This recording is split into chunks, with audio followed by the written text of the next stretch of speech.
Welcome back, everybody. I'm Michael Foley, and in this video, we're going to take a look at the defensive sidekick.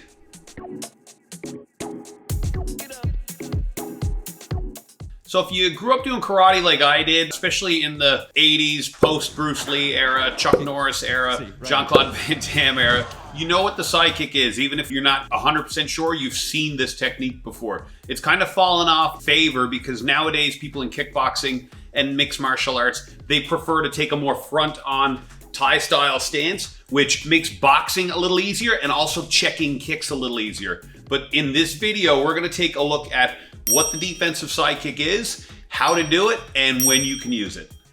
So the reason why most people don't use the sidekick today is because the stance is a little more front on. From here, I can check kicks, I can box equally with both hands, but I can also change levels to shoot if I'm trying to get in on a takedown wrestling style.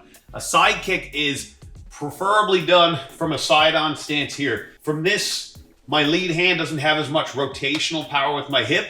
My jab's a little longer, but it's a lot weaker. And my cross, I have to turn over a lot with this hand to throw the cross. And my front foot preferably would have to face forward. So with a sidekick, I want to be completely side on here. So with an offensive sidekick, I'd be on the outside here, preferably outside of my opponent's reach. And as they were stepping towards me, or if I was attacking them, I would step up with my back foot, chamber my lead knee, and then fire my kick straight from here. The major differences with the defensive sidekick from the offensive sidekick, well, it's a couple of things really, but the first one is this. A defensive sidekick, we do this from a closer distance. Maybe I'm just inside a punch range, or my opponent is stepping into me to punch, but instead of stepping up with my back foot, where I would jam up my lead leg to throw this kick, I'm gonna step away with my back foot. So if my opponent is punching towards my head, I'm stepping away and I'm leaning my head away.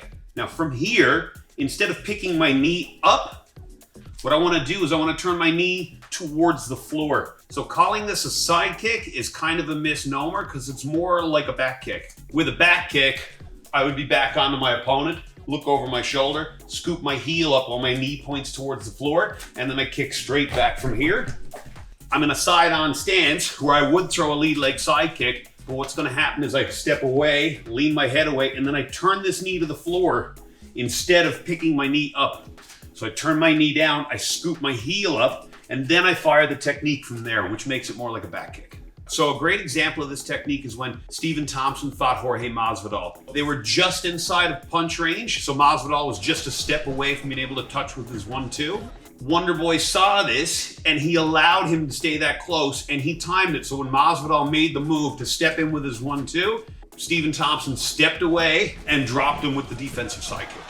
Okay, if you're training solo like I am today, then doing this against a bob, a standing bag, a swinging bag, or even a matted wall, it's easy to practice. I'm gonna show you guys that drill. You can imagine this as any one of these bags. It doesn't matter which one you use. I actually used to practice this up against a padded wall like I have here in the back.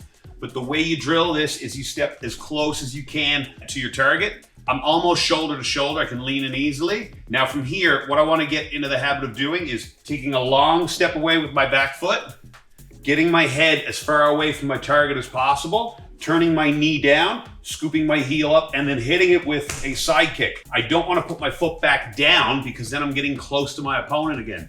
So I'm going to hit it with the side kick, and then I'm going to put this foot where my other foot is and step out. So in one movement, it kind of looks like this. And I create all this space. Thanks everybody for watching and supporting the channel. If you got anything out of this, don't forget to like, subscribe, and turn on notifications. I'm Michael Foley, and I'll see you on the mats.